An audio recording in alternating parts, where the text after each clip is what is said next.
बंधुओं, बहुत बहुत स्वागत है आपका कहानियों की सीरीज में। आज 34वीं कहानी। पर एक बात है, अभी तक इस कहानी का कोई शीर्षक मुझे मिला नहीं है।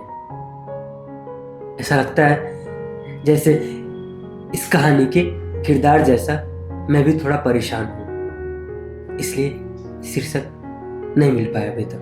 पर कोई बात नहीं, कहानी सुनते हैं।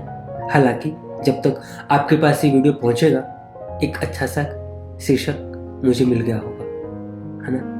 तो आइए सुनते हैं इस कहानी को।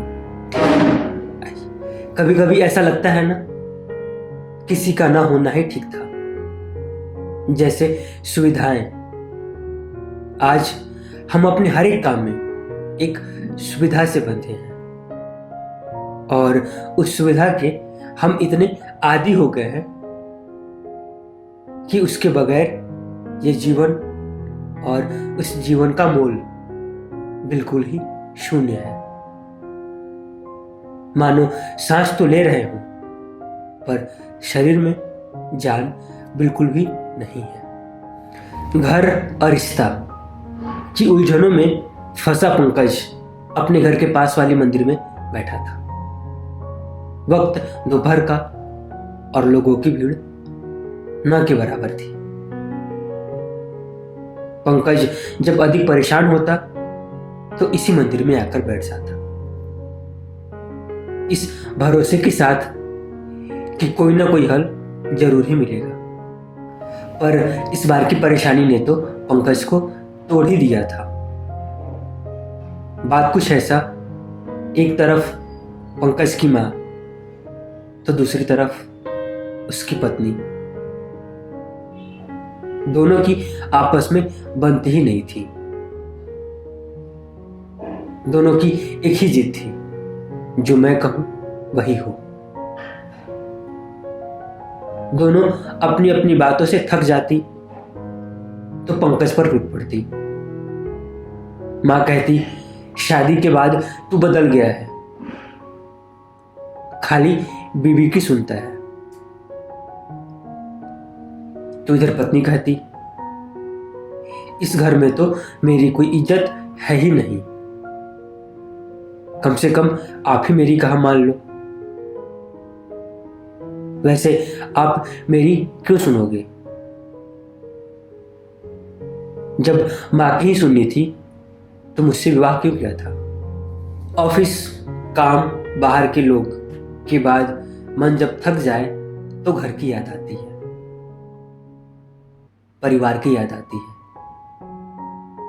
घर एक ऐसा मंदिर जहां परिवार उस मंदिर के देवता होते हैं और उनके पास होने से एक ऐसी ऊर्जा मिलती है कि आप अगले दिन के लिए, ऑफिस, काम, बाहर के लोग के लिए तैयार होते हैं। घर और परिवार ऐसा जिसके साथ होने से आपके हर फैसले सही हो सकते हैं। उनका साथ होना ऐसा लगता मानो आपके पीछे कोई मजबूती के साथ खड़ा है, आपके साथ। पर वो बात है ना, जौ के साथ घुन भी पीसता है। बस वो घुन आज पंकज है। इन्हीं उलझनों में पंकज खुद को ढूंढ रहा था कि मंदिर में एक वृद्ध महिला आई। थोड़ी देर तक मूर्तियों के पास घूमने के बाद पंकज के पास आकर कहा, क्या बात है बेटा, कुछ ज्यादा परेशान लग रहे हो? उस वृद्ध महिला के पूछने पर पंकज ने अपनी सारी व्यथा उनको बता दी। उस वृद्ध ने कहा, बस इतनी सी बात और इतना अधिक परेशान हो? उस वृद्ध महिला ने कहा, बेटा अभी तुम बच्चे हो, शायद इसलिए नहीं समझ पा रहे हो। अगर ध्यान से देखो तो ताले की चाबी तो तुम्हारे पास ही है ना। जितना हक तुम्हारा अपनी मां पर है उतना ही अपनी पत्नी पर। और औरतों की एक खास बात है, उनकी मांग अधिक नहीं होती। बस छोटी सी बातों पर ही खुश हो जाती हैं। तुम्हें दोनों के साथ रहना है, दोनों को खुश रखना है, तो बस एक काम करो, माँ और पत्नी को एक दूसरे के करीब आने ही मत दो। माँ के पास माँ की बातों में हामी भरो और पत्नी के पास पत्नी की बातों में।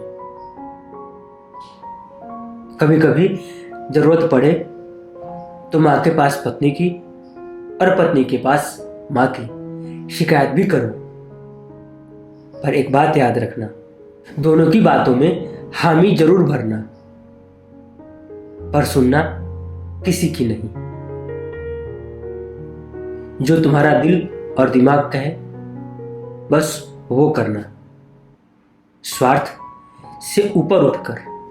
बस वो बात याद रखते हुए, ताले की चाबी तुम्हारे पास है, अब उसे खोलना कैसे है और बंद कैसे करना, ये तुम्हारी कला है। बस ध्यान रखना। कहानी होगी पूरी, करना आपको क्या है आपको पता है। बिल्कुल कमेंट करिए और बताइए कैसे लगी आपको ये बिना शीर्षक की कहानी। जरूर बताइए कमेंट में, इंतजार है आपके कमेंट का। और ये कार्यक्रम देखने के लिए, पसंद करने के लिए आप सभी का बहुत बहुत धन्यवाद।